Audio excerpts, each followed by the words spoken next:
Good evening, everybody. We're back on track with the Mishna Brura Weekly Review. We're on chapter 287, which deals with comforting mourners and visiting the sick on Shabbat. So the general, the basic orientation, I guess, would be that we wouldn't do those things on Shabbat. We don't request healing. We don't request comfort. And so forth. So how would that fit in? So he says, "Yecholim lenachem avelim b'Shabbat." You are allowed to comfort mourners on Shabbat, and so too you're allowed to visit the sick. However, you shouldn't say the same words of consolation that you say during the week. Rather, you should say, "Shabbat milizok u'refuah krova lavo v'rachamav merubin v'shivtu b'shalom." It is Shabbat, so we don't cry out. Healing should come quickly, or healing is close to come, and his compassion is great, and his Shabbat is in peace. There are more adds in. Some say you don't have to say, and his compassion is great, and so forth. That's our customs. That's what we have. Now, that's what we do in our prayers for the sick. So the Shulchan Aruch lists this as your greeting to a person. Now, you go to visit someone who's sick, and you say to him, you don't say, "I wish you for a shleima." You say, "Shabbat milizoku for kravalavo." I can't daven because it's Shabbos, but healing is always close by. Healing is always close at hand. Yeah. Now the Mishnah Brura explains this from the Gemara that they didn't really want people to visit mourners and sick people on Shabbat. Well, it's not they didn't want to visit. They didn't want them to be consoling mourners and visiting the sick on Shabbat. But they did permit it. So the idea is that they don't want you to start davening for all kinds of things in Shabbat and whatnot. Are we talking mourners in Shiva? Yes. Yeah. Therefore, it's not good when somebody says, "My day for visiting is on Shabbos." That's not the correct thing. If what happens is that you visit all week long, and Shabbos you also visit, that there's no problem. But to dafka go on Shabbos that shouldn't be. Now, why should you do it? So now, if you can do it, why should you do it in a different way? Now, this is an interesting one. He says the reason you do it in a different way is because those words, like hamachom yanachem etchem b'toch shar Yerushalayim, are so associated with sadness that the person might start crying. It's the same thing with Yizkor, by the way. People often ask me about Yizkor during the first year. And the answer in Halakha is the restraint from Yizkor is because Yizkor can bring you to tears. And it's going to ruin everybody's Yontif if it's so close. If you don't feel that it's going to have that effect on you, then you can come to Yizkor. If you feel it will have that effect on you, then don't come to Yizkor. So it's a similar thing over here. So he gave us the wording for visiting the sick. What's the wording for visiting the Avelim? So it's a similar formulation. Shabbat himelinachem v'nachama krovalavo. It's Shabbat, so we don't give consolation, but consolation is always close at hand. He says some are lenient that you are allowed to do it. The Pri Megadim writes, if the mourner comes to shul after Mizmor Shir Yom HaShabbat, then you can't greet him anymore. Because you don't greet him publicly anymore, because now it's already Shabbat.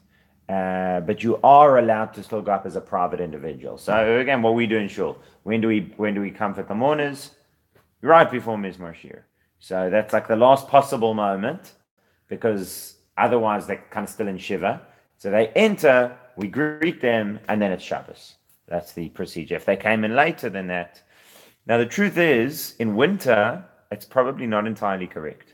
Because in winter, where Shabbos is coming in earlier, if Shabbos comes in before you've said Mizmor Shel Yom HaShabbat, then you should be bringing them in at that time that Shabbos is coming in. It doesn't seem to be kept that way, but theoretically it should be.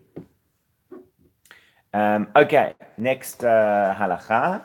He says, you may not fast on Shabbat, even just until midday. Even if the reason you're fasting is to learn and daven.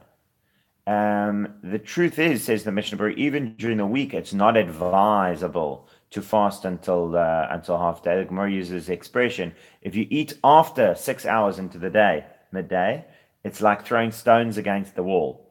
In other words, even when you eat, it doesn't help. I guess people are hangry already.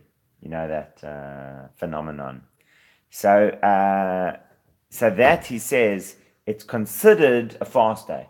The reason why a half fast is considered a fast is because it has an impact on the rest of the day. Even if you're breaking your fast at midday, there are lingering effects of that half day fast over the course of the whole day. So it is a fast, a level of a fast for the whole day. Exceptions. But firstly, yes, good. We'll come back to that in a second. But what if you're doing it with the intention of fasting? Now, for example, for Teshuvah, especially in Musar and Kabbalistic literature, it speaks about the power of fasting for Teshuvah. Sorry? Yeah. Well, it's live. But, this doesn't say there's anyone watching right now, but people will watch in the future. So the Muslim and Kabbalistic books speak about the power of fasting. In fact, in the Tanya, he's got a section about the power of fasting. So in my Chabad days, I once learned Tanya and learned that section, and so I started following, and he's quite restrained about it. In other words, he doesn't say but he says, do it in winter. You'll fast a couple of full days in winter. You'll fast a couple of half days in summer. You work it out every day. Every year you're fasting 4 or 5 days. Over the course of 10 years, you're doing the requisite 40 fasts. Oh, okay. So, in a sense, he's very moderate, but I was 16 or 17, so I started doing these fasts, and my parents didn't like it. So, that's as an example. Now, could you do that on Shabbos? He says on Shabbos, even to fast for 1 hour as a fast is forbidden. It's just that after 6 hours, it de facto becomes a fast. Now, there's one guy in the shul who always gets very agitated as the clock creeps past 11. He comes to me, or if it's a line like it's a Shmini Atzeret or something. Sorry? Well, he comes to me and he says, Rabbi, we've got to make sure we're going to finish. I say, in Cape Town, 6 hours into the day is like 1 o'clock. We're not going to get to 1 o'clock. Once, 8 years ago, they did pass and whatever else. I say, okay, if you're really worried about it for tomorrow, have a cup of coffee before you come to shul. And then it's right. Then it's not an issue. Okay. What do fasting exactly? It depends on the Aveira. Oh, so it's for Yeah. So for this Aveira, it's this number of fasts for the Aveira. Really? It's from the Arizal. It's a Kabbalistic system. Yeah. There's some kind of table for this. Yes, exactly. Oh, really? Yeah. I don't, have it, but I would be. He presents it a little bit like that, and I would be quite sure that somebody is. Yeah. Okay. So now he says there are some communities that fast until midday as prayer that the Tsar shouldn't decree bad things upon them or whatever. And he says that's not correct. That's not correct. And if you've eaten something before Musaf, then you can carry on even later. What does he say before Musaf? What he means is that you're allowed to make Kiddush and have something to eat before Musaf. In fact, that's what we used to do at Yeshiva on Rosh Hashanah. Rosh Hashanah, we would daven Shacharit. Have Torah reading, all right? I think we would have Torah reading. Then bracha, would be before Shofar blowing.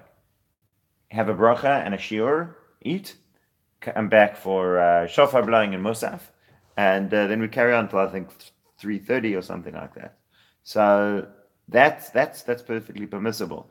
All these things with the Kiddush clubs and Haftarah, all those things that the guys come in and have something to drink, whether it's alcohol, whether it's just coffee, they would have to make Kiddush first, which I'm not sure is always done, but that would be the halachic requirement. But if you've done that, the example I gave was a cup of coffee on the way to shul, but he's saying, even to sit down and have some food, then obviously you can carry on later. Okay. Then he continues. Some say, so we said even if you want to daven, even if you're carrying on to daven, And he says again, you find that sometimes the chazan is singing and singing, and he's going on after midday.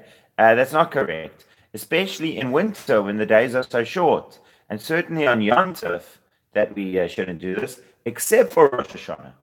And the truth is, Rosh Hashanah we do go on after midday, not a huge amount, but we do. And he says Rosh Hashanah is an exception. Um, there are those who say, listen, if you're learning in Davening, you can go on later. But so there is such an opinion. But the general rule of thumb would still hold. Second halakha, 88, he says that some say that if somebody is harmed, not helped by food, and it's actually better for him not to eat, then he shouldn't eat. And similarly, there are more adds in. If somebody feels joy by crying, in order that the pain should leave his heart, he's allowed to cry on Shabbat. So, in other words, it's the focus here is very much on the goal, not on the method. The focus is that Shabbat should bring a person towards greater enjoyment, comfort, and if I can say, physical, spiritual, emotional centeredness. No, but it's interesting because it's the subjective feeling, not the behavior. Yes, It's exactly. quite unusual. Yeah, in the halakha. Yeah, it's true. In other words, this is an area in which it was the outcome, not the action that was legislated. A lot of the time it's the action. It's an area in which it's the outcome.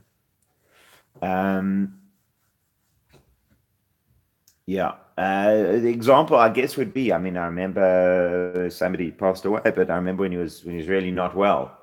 So he said he hates eating at this point. Like he really just didn't want to, so I guess in that kind of case, it comes along Shabbos. You say, no, you have to eat. It's Shabbos. Yeah. Okay. Now, the Taz is not so sure that you can really cry on Shabbat. Because he says we find the crying that was permissible was like for Rebbe Akiva, who was crying that he had such love of Hashem. So he says, if you're just crying because someone was mean to you in the parking lot yesterday, that you can't do on Shabbos. You're crying out of love for Hashem, you can. But again, the Mishnah Brura says that's not the consensus. There are other opinions that support the Shulchan Aruch, and therefore, okay. If a person is fasting every day and it makes it hard for him to fast on Shabbat because that now sets his body, rhythm out of order. Some say that there are many great people who have fasted for such a reason on Shabbat. And in fact, they even say this about Rabbi Yehuda HaChassid. Rabbi Yehuda HaChassid was a great Ashkenazi sage who wrote Sefer Chassidim. So it's again a similar kind of thing. Okay, next halakha. You're allowed to fast for a dream. And that was what you mentioned. And the reason for that is because if a person senses that this has come as a decree from heaven. Fasting. Gemara uses the expression that fasting for a dream is like a fire with linen. It just takes care of any kind of concerns. Fasting is very effective with the decrees of the dream. And what you'll then have to do, though, if you want to fast on Shabbat in order to cancel the decree of the dream, you must then fast on Sunday to atone for the fact that you fasted on Shabbat. If you are feeling quite weak and you're not able to do this double day fast, so delay the second one from Sunday to Monday or Tuesday. But that's what the Shulchan Aruch says. You can fast on Shabbat in order to have the decree, but then you must make up for that. Except that it's incentive. Sorry? Except that it's incentive. Yes, exactly. Okay. Now, what if your friend comes to tell you that he had a very bad dream about you? So now again, you're concerned that there's a decree in heaven. No, then you don't have to fast. That doesn't work like that. There are those, however, who say that if you had a bad dream about your friend, that you should fast. So, in other words, power to annul the decree lies with the one who saw it. It's a very interesting one because when you think about, for example, Joseph's dreams about Egypt and whatever, or Pharaoh's dreams, I guess. Yeah. So it was it's Pharaoh's dreams and sort of Pharaoh's property almost in a sense. When he has the dream, it belongs to him. Now, if you're going to fast on Shabbos, he says, so then you should spend the day learning Torah and davening. In other words, don't just treat it like a regular Shabbos and go out for lunch, but just don't eat lunch. Cancel your lunch plans, sit in shul throughout the afternoon, etc. And you are actually allowed to do vidui and so forth. Now, what if a woman is pregnant or nursing? So the Mishna says, then don't tell them to fast even during the week. What they should rather do is give tzedakah, especially if they're feeling weak. The Taz adds in the last caveat that if you spent the whole day in a seminar, I'm adding in a scenario, if you spent the whole day in a seminar about the dangers of housebreaking, and you have a dream at night that people broke into your house and murdered people and whatever else. So he says that's not the kind of fast that you have to fast on Shabbos. That's not a message from Hashem that there's a decree. That's a preoccupation in your mind with the topic that you learned about during the day. Interesting. Yeah. If you thought about something during the day and that was what you dreamt at night, from this, don't fast on Shabbat. It was your thinking that caused this. It wasn't a message being displayed from heaven. Okay, so then you should fast on Sunday, we said. Now, what if Sunday's already a fast day? Okay, so then he says that then it doesn't count. It doesn't count because that's already a purposed.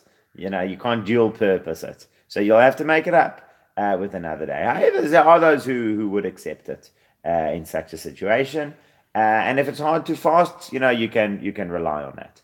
I'll just mention, coming back to the point that he said for the pregnant and nursing woman. So he says she doesn't have to fast; she can give tzedakah. Rav Henkin says the same thing about the fast of the firstborn for Pesach. He says Erev Pesach, you don't have to. A firstborn doesn't have to fast. The main thing is he should give tzedakah. The whole thing that we do is we have a siyum, so that you then don't have. So he says if it's a real fast, a siyum doesn't help either.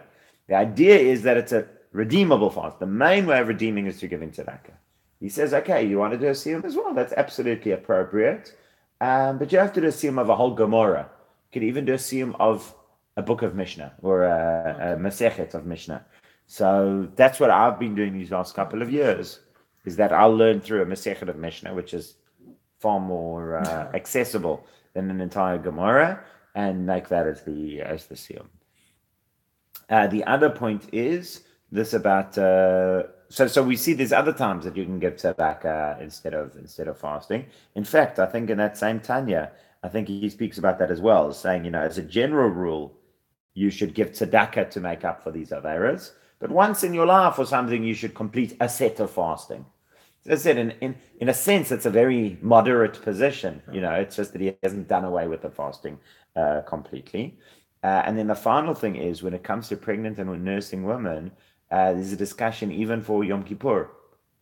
For pregnant women, even for Yom Kippur. If you look in the basic halakha, which in the pregnant women do fast on Yom Kippur, but many of the rabbis are not in favor. For example, Rabbi Nachum Rabinovich is not in favor of fasting Yom Kippur. They should dafka eat. You say you do the thing where you're drinking less and you're eating less and whatever else. But he's of the opinion that women should be instructed, that pregnant women should be instructed from the outset not to fast. There's actually a lady who came to ask me this last Yom Kippur. Yeah, do you get that question? I do get that question. Friend of mine from school and her sister, they were kind of funny. So she came to ask me, what should she do? So I said, you should eat and drink. And I gave the assurance. So she said, what if she's feeling fine? I said, doesn't matter, you still should. So she didn't like that answer because she wanted to fast unless she was feeling. So she asked another rabbi. I said, no, unless you're feeling ill, you should fast. But that's not what Rabbi Nachum Rabinov said. Rabbi Nachum Rabinov said you should fast. You should eat. You should eat. So that's an interesting one. Okay. So there's a situation where people shop around for more More severe senior, opinion, but you know what it is? People shop around for the answer that feels right. Yeah. And sometimes for a person, the stricter answer feels right, and sometimes the Yeah. lenient answer feels right. Okay. Now he says, well, what if so we said if you can't fast 2 days in a row, then delay it. And the Ramah says, well, what if Sunday would be like Chanukah or Rosh Chodesh or Purim or Yom Tov, even if it's second day Yom Tov? So he says in such a case, I obviously used to get this kind of question. yeah, it seems so. It seems so. She'ein litanot ad achar kach. Only fast afterwards. Again, don't fast on that day. Okay, then some say, now what if you had an afternoon nap when you had this terrible dream? So then he says, so as a Shabbos, early davening, came home, like Shabbos, early davening, came home, slept from 11 till 12, had this terrible nightmare, woke up at 12. He says fast from midday until midnight. Because maybe I've already had lunch or whatever. From midday till midnight, make Havdalah from midnight onwards. And then on Sunday, fast again for making up for losing out on that half day of Shabbat.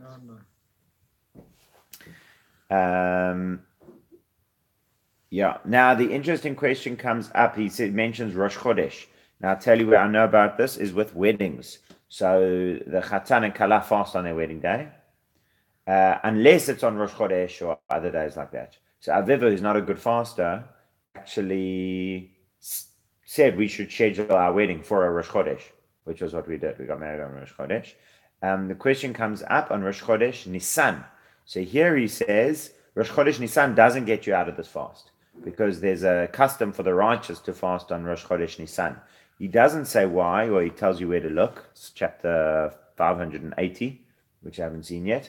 Perhaps it's got to do with the deaths of Nadav and Avihu, which took place on that day. But the month of Nisan, where we don't say Tachanun and so forth, so there's a question, should you fast? If someone's getting married in the month of Nisan, should he fast then? So the Mishnah Brura says, yes, you still fast in the month of Nisan. However, Rabbi Hillel Bernstein told me that he got married in Nisan, and Rabbi Galfan told him not to fast. He says, but the Mishnah Brura says, he says, look, our attitude towards fasting has changed since then. Okay. Let me just see. So this idea of fasting from midday till midnight, the Mishnah Brura says, some say no, it's you can break your fast as soon as Shabbos comes out. In other words, you only have to do a half-day fast, and there's times when you can rely on that. What if you woke up Friday night, like 9 o'clock at night, after a feverish nightmare?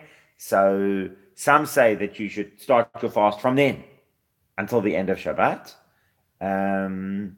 But others say no, you only need to start from the day. So I guess that would be with dreams generally, to when the fasting kicks in. Okay, next halacha.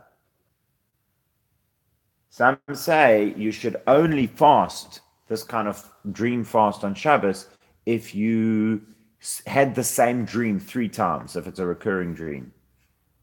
In other words, now decoding, when do we know to take this kind of thing seriously, and when do we say it's just a dream? Rabbi Brura quotes, I think it's the Zohar, that after Yaakov has the famous dream of the angels going up and down the ladder and Hashem revealing himself to him, so Yaakov then takes that vow saying, if Hashem will be with me and support me and take care of me, then I will establish this. He says, what do you mean, if Hashem will be with you? Hashem just promised you'll be with you. So I think it's the Zohar that Rabbi Wan quotes. It says, Shema Chalom Uzeh. Maybe it was just a dream. Rabbi Wan in his way says, maybe I ate too many pickles. So that's the question now that the Shulchan Aruch is dealing with. When do we treat a dream as portentous? And when do we say that it is just from too many pickles? So some say it's only if you've seen it 3 times. Some say that you never worry about it on Shabbat because we don't actually know what dreams mean. and sometimes dreams that seem bad are really good, and so forth. The world says, that's a very interesting language in the Shulchan Aruch. The world says, ha'olam omrim. In other words, people say that in early books it is written that there are 3 fasts that we fast on Shabbat. And that is 3 dreams for which you fast on Shabbat. That is a dream of a Torah that is burnt, or a dream of Yom Kippur during Ne'ilah, or a dream of his house beams or teeth falling out. Teeth falling out is quite a common dream. That is a It's an common anxiety dream, yeah. Yes, that's right. And the Mishnah Brura just adds in on that. Yeah, but if you've got a toothache, that doesn't count. It's like, I guess, a wish fulfillment, just get this, or that you're concerned about or whatever else. And again, in other words, if it's clearly linked to something. Mishnah Brura also says, is dreaming of a Sefer Torah burning, but not like a Haftorah book or Megillat Esther. Okay, and then he says, now some say, if you dream of Yom Kippur, even if it's not Ne'ilah. Some say if you dream of having an aliyah, of reading from the Torah. And some say if you dream of getting married. But, yeah. Now this of seeing your teeth fall out, that's only if it's your own teeth. But if it's your jawbone, then that's actually a good dream. Because that means the people saying bad things about you are going to die. And the Shulchan Aruch says, it seems to me that there's a bunch of dreams in the Gemara and Brachot, which the Gemara says are bad dreams, which also you would fast. And the Mishnah Brura says, look, regarding all of these, we're talking when it was a distressing dream, that you wake up feeling bad about it. I mean, if you have a dream, I mean, I'm just thinking back to my time in Yeshiva, I think I did have dreams where I got married. I think it was very nice dreams. So you're dreaming of Yom Kippur, Some rabbis was depressing or distressing. if you do that, you're fasting during Shabbat, that would kick in. You say for the Yehi Ratzon in that final paragraph of Elokai Nitzor. Okay, number 7. If you start eating, if eating early is Oneg Shabbos for you, eat early. If eating late is Oneg Shabbos for you, eat late. The idea being, you're home from shul, when should you have lunch? The answer is, whenever you like.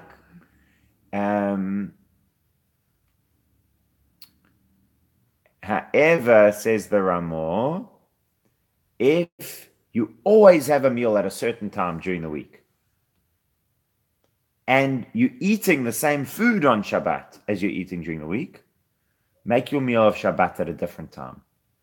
Do something to show, to change that this meal is not like all other meals, it's a special meal for Shabbat. And the Mishnah Brura adds in, when we say to do it later, we don't mean to do it much later that you end up getting hungry. No, later. Yeah. Okay. Don't fast on Shabbat for any tzoros.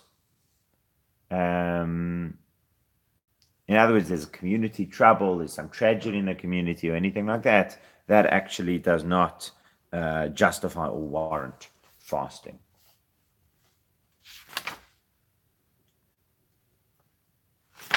Okay. We don't cry out for any pain as well, unless there is a famine in the city. In which case, we as a community would daven. We wouldn't blow the shofar on Shabbat, but we would daven if there was a famine. Or if the city was facing disaster, like an attack from enemy forces, or a river, like a flood, was coming through the city. Or if you're on a ship that looks like it's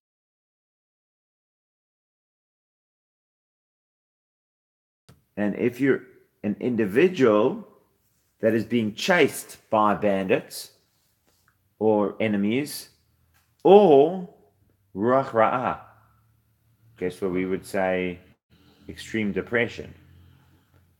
In such cases, we would cry out on Shabbos, but again, we would not blow the shofar. Unless the only time we blow the shofar is as an actual call to action for people to do something. So, for example, The if the Quran wouldn't be for the community. sorry, But that's on the same level as community. it's interesting. It's not entirely clear to me. It says afilu al yachid hanir daf mipnei goyim olistim ruach ra'ah.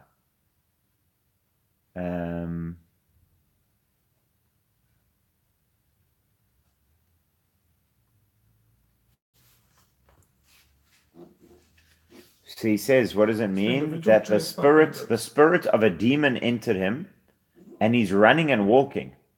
Perhaps he will drown in the river or fall and die. Or somebody who gets sick with certain kinds of sicknesses. So maybe the same thing. Basically, what the Aruch HaShulchan explains over here, somebody who's acting in a suicidal way. In other words, the guy standing on top of the building. He's beside himself or something. Yeah. The guy standing on top of the building, we can all start davening and crying out and asking Hashem for compassion.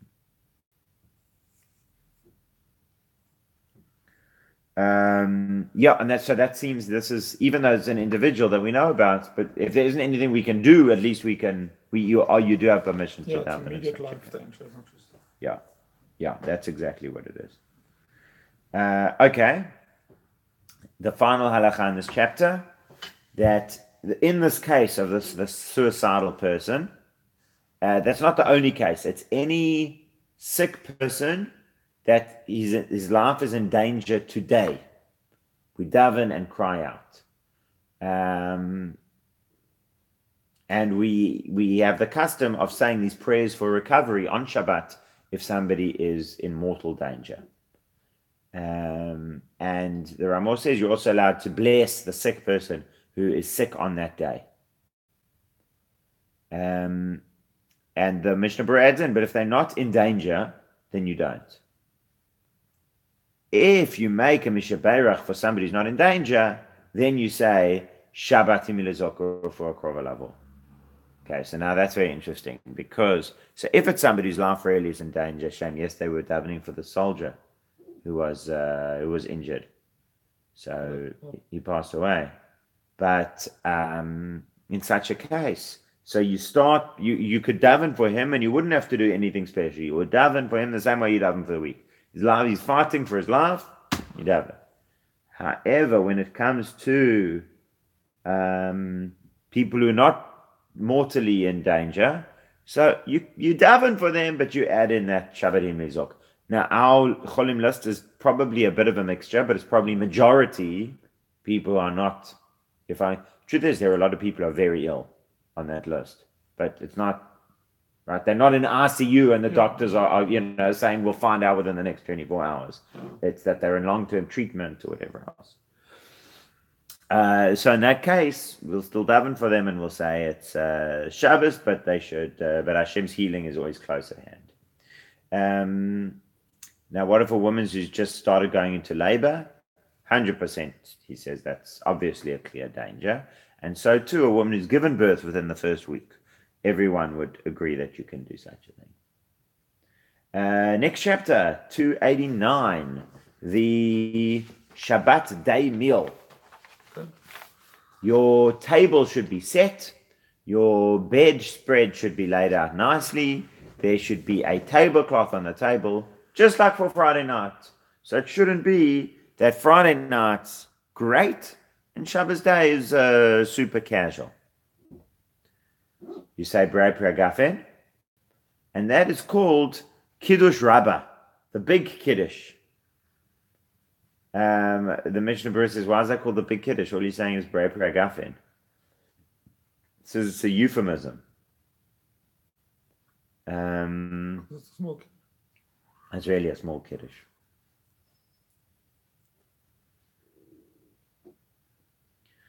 Okay, and then you wash your hands. and make hamotzi on 2 loaves of bread, just like at night, and meal. And this kiddush also needs to be linked to the meal, like we saw previously the Friday night. And you also can't eat anything before you've made kiddush, just like at the night.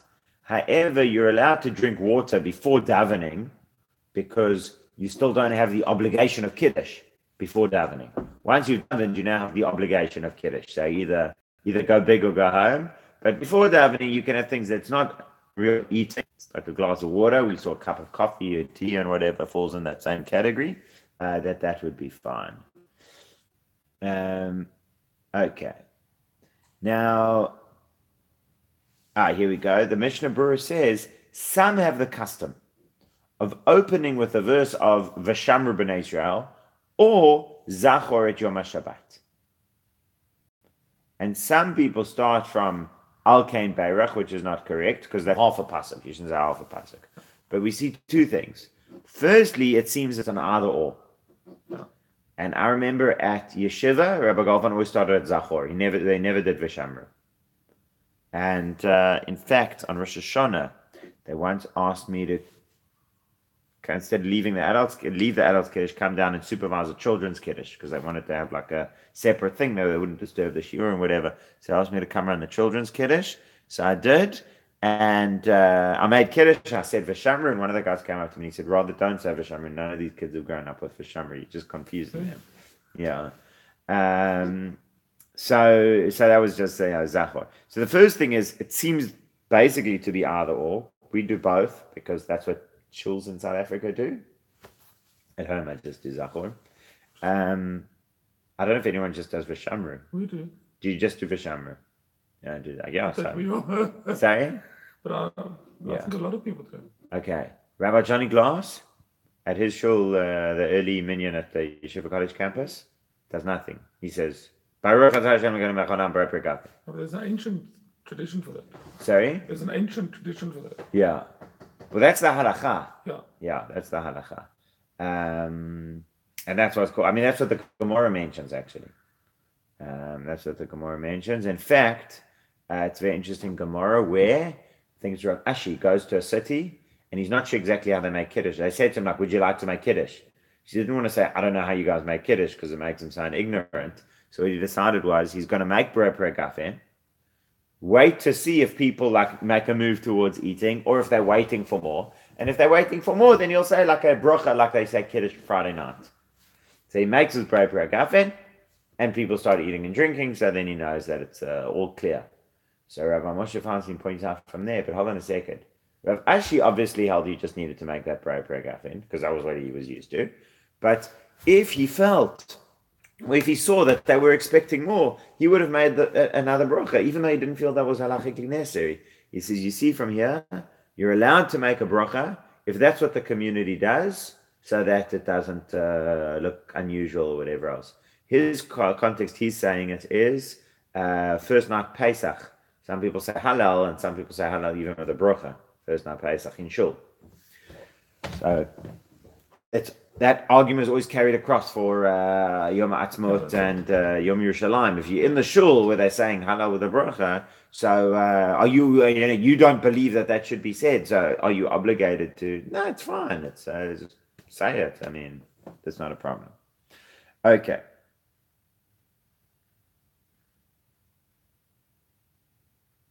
That's interesting as well. That the Ramo. Remember, we discussed this German custom of. Because the Shulchan Aruch says, wash hands and then, make kiddush, then wash hands. The Ramah says, well, look earlier. The Mishna verse says, because there he said, well, actually you should wash hands and then make kiddush. And you mentioned that's the German custom. You gave me an article on that. I think so. So anyway, I was at people on Friday night and we were talking, whatever. I was having such a lovely time. So they said, let's go wash. So we went to wash, whatever. I thought they didn't make kiddush, but I mean, I know the families of German extraction, so I thought, okay, maybe that's the... So we came back and I realized they hadn't made kiddush, so they'd forgotten. We went to wash and they'd forgotten they hadn't made kiddush. So now he's like indicating to me, what should he do? Does he make kiddush? Does he, So I say, make kiddush. He make kiddush, and now he's like, well, now should he go back and wash again? No, now you make hamotzi. And that's the way that we did it. Okay, then let me just see. The Mishnah Brura also quotes so he says you have your meal. He quotes the Rakayach, who says after you've eaten, some people sing songs. After you've eaten, some people sing songs of praise to Hashem, and it's good to learn a little Torah before you eat. So I guess certainly that's after you come to the shiur or something like that, or even just to share some words of Torah there. And you can't eat before Kiddush. And he says that applies to men and women, that after you've done it, you can't eat before Kiddush, not like a male obligation. And why don't you have the obligation of Kiddush before davening? Because Kiddush is linked to the meal. And before davening, it's not relevant that you're going to be having a meal. That only kicks in after davening. Okay. Next halacha, if there's no wine around, so you can use beer or other drinks except for water, which are the wine of that society, as we've spoken about in the past, and you can use that for Kiddush. And what if you don't have any other liquid, any other drinks, any other honorable drinks? Then eat without Kiddush. Now he says that's in a place where there isn't wine, so wine still seems to be the first choice. And the Mishnah Brura says that it seems if there is wine, you shouldn't make Kiddush on other things. But he says actually in our country, says the Mishnah Brura, we tend to be lenient on that.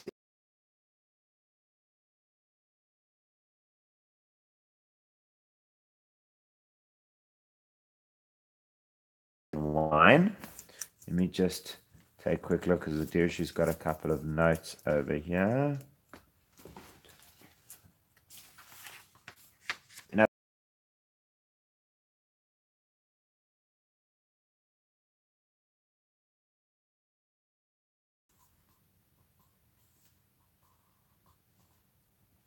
And the Mishnah Brura says, look, with brandy, which is like used as our social drink, it seems even in the first instance, if you prefer it, you could make Kiddush on that. But you should make sure there's enough for a Revi'it and that you drink at least half of it, or at least the majority of it. So he actually comes out lenient on that. So in other words, yes, we usually use wine, but there's as they say, what to rely on or whom to rely on if you want to do something else. Again, I remember in my Chabad days, I always talked about making Kiddush on vodka. I went to Chabad once. Yeah, so that would seem to be perfectly acceptable. But especially it was vodka from the right. Oh, really? Hey? So I mean, what we would say is probably then coffee, right? That's the. I've never seen that. Yeah. Whiskey I've seen. Yeah, but that's. I mean, it's the same. Yeah, it's the same. Okay. Now, if something that isn't Chamer Medina, so then obviously you can't. Okay. What does he mean? So then the Mishnah Brura says, what does it mean you eat without Kiddush? So you say hamotzi, but you don't eat anything before you eat hamotzi.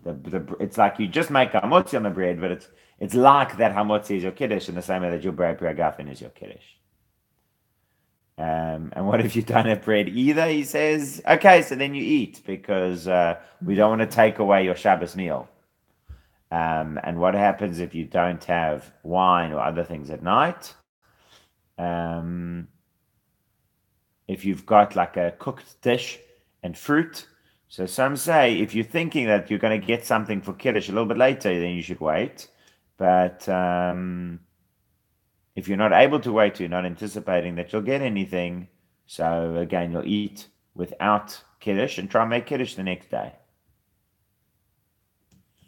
Okay. Can't make Kiddush the next day. Make Kiddush. Mashi Hizkir. Kedushat Hayom Betfila. Beg your pardon. Yismoch Mashi Hizkir Kedushat Hayom Betfila. You will rely on the fact that you made a mini Kiddush in your davening, via chulu and so forth.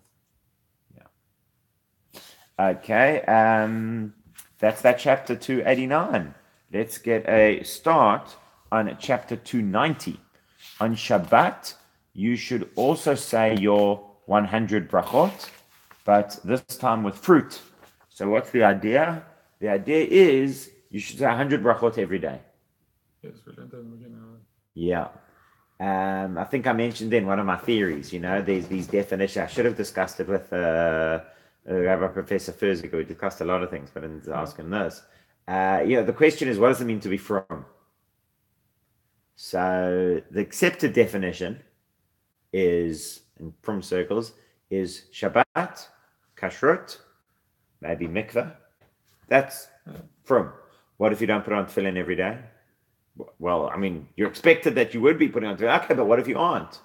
I guess that person's still from. There's Shabbos, kashrut, mikveh. So the alternative benchmark that I proposed was 100 brachot every day. Very few from people. Well, the way the poskim pointed out is that if you're living a from life, you would be saying 100. Why? Because you've got your, I think it was 12, 15 brachot in the morning. You've got 3 amidas a day, which is 18. You've got the other brachot, your Baruch Shamar Yishtabach, brachot before brachot after the Shema. You have brachot after using the bathroom, and then brachot before after eating, and al netilat yadayim, and tzitzit and tefillin should carry you. A normal day should carry you to 100 brachot. You shouldn't need to put an effort to get to 100 brachot.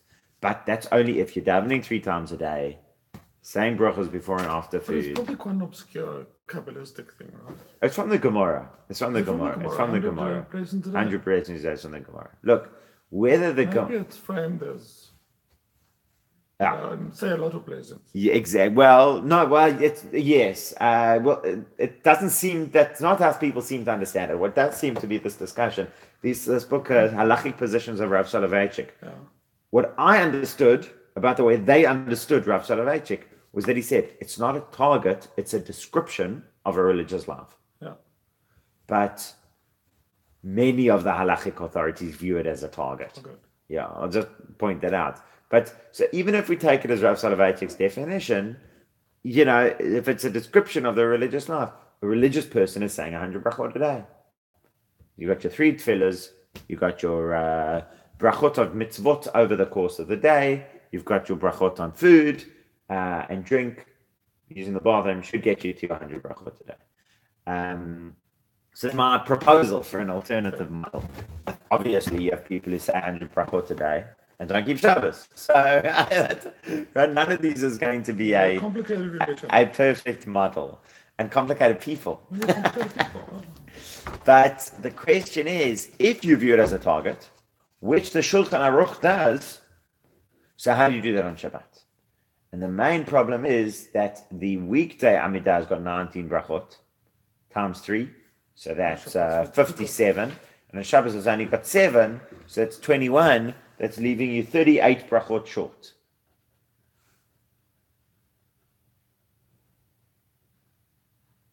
No, it's a little bit more because it's 7 times 4 because you've got Musaf.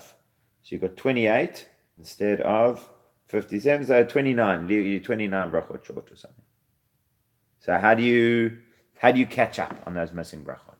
So Shulchan Aruch says, eat more fruits, sweets, and nice smells in order to get you 100 brachot.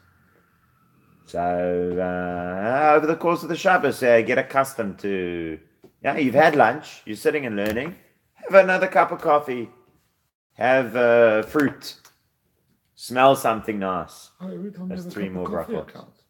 Yeah, unless it's, part of a sequence of cups of coffee. But if I've stopped and now we finished lunch, we benched, and now I'm going to have a cup of coffee, so now I'll say new bracha. Had a nap, wake up, have a cup of coffee, new bracha. So is there a time thing between each cup? The main thing is, what did you have in mind? Now, if you sat down, you had in mind to have a few cups of coffee, then it would kind of carry on. But yeah, exactly.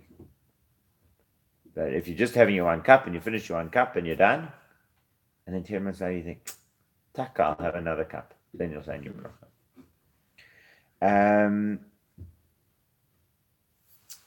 And the Mishnah Brura points out this is night as well, Friday night, because Friday night also you haven't managed that whole from the whole of Friday. Okay. So you should put in effort. You should try to complete these brachot. Now he says, You can make an app for it. yeah, they probably are. I don't know. There was a card that somebody put out a while ago, count your blessings, and it was almost like tick boxes to make sure that you were getting to 100 It's the brachot. obsessive life, not the religious life. Yeah, I don't like it. I felt the same way. I never took the card. At the time, I thought maybe I'm not being frum, but it didn't seem correct. Now, what if a person is not able to say these 100 brachot? For example, doesn't have a lot of food around, or he's diabetic, he shouldn't be eating. You know what I'm saying? Shouldn't be going around eating the whole day. So the Briskerov said, don't worry about it. So then don't worry about it. However, Rav Steinman and Rav Kanievsky said you should still try to say as many brachot as you can. If you can't get to 100, so if you can get to 85. Okay, so that's the question: is it 100 or bust, or should you try to get as close as you can? Well, they de-emphasize on the target. Yeah. Sorry. They de-emphasize on the target. Yeah. Or they're saying Taking the obsession away. to get as close to that as possible, or whatever. Yeah. Okay. And then he says, the Ramah says, if you are used to having an afternoon nap, don't cut that out, because this is an enjoyment. There's no rule that you shouldn't have a Shabbos nap as part of enjoying Shabbos. I often quote that I saw somebody says, definition of going from being a child to being an adult is when a nap goes from being a punishment to being a reward. Say the Mishnah Brura says, look, it's true you don't have to cut out your Shabbos nap, but don't have it too long. One of those DK books, Shabbos, for children, it's like, and it says, in the afternoons, parents sleep. Kept that book. That's great. So now he says, don't sleep for too long, because you're going to end up with bittul Torah. Even Talmidei Chachamim who learn Torah the whole week, that they're given more leeway to take it easy on Shabbos. The idea isn't that they should just achieve nothing spiritually on Shabbos other than chilling. It's just that they have, as I said, a little more leeway, a little more time devoted to their leisure on Shabbos. They write in the name of the Zohar that a person should come up with new Torah insights on Shabbos. Okay, but what if you not really at a level to come up with new Torah insights? So learn new and different things that you never learned before. In other words, access new Torah insights however you're able to do that. What you shouldn't do when we speak about napping on Shabbos is you shouldn't say, let's go get rested up so we can really party Saturday night. No, that's not the kind of oneg Shabbos that we're talking about over here. After lunch, which they call Sudat Shacharit, right, the morning meal. Okay. So it illustrates the Shulchan Aruch's version of Shabbos was still there's still a 7 o'clock davening. Yeah, you finish by 9, you come home and you have breakfast. Yeah, that was his vision. So after breakfast, you should set aside time to read from the prophets and learn Midrash. And you're not allowed to eat at that time. In other words, that should be, so you come home at 9, you eat from 9:30 till 10:30, come back to shul at 11, and 11 to 1, everyone's learning. That's and you shouldn't be having lunch between 11 and 1. And obviously, I'm making up the times, but this is the kind of the sense. And workers. Yeah, but if you had mincha every Saturday, straight after the shiur. Yes. Would that kill your Sudash shit? It would kill the Sudash shit, yeah. So we might do it once in a while. No, they did on Shavuot. Yeah, we do it on Shavuot because we're going straight into. So. Yeah. We do it once in a while. I mean, I set it up with that before I left. I did try and Oh. organize as much as possible. No, really. I like it. Yeah. A lot of people like it, and we always have a very good turnout Yeah, from they have a Mencha good when we do turnout, that. Sure. So, but as you say, then you lose out to that. So. Okay, now he says that the Ramor says that workers and professionals in Bale Batim, Could you this after? in theory you could. In theory you could. It just is. I mean, it's not gonna. Workers in Bale Batim who don't get so involved in Torah the whole week. You know, they come to a shir here, a shir there, whatever else, but they don't really sit and study during the week. So they should sit and study on Shabbat.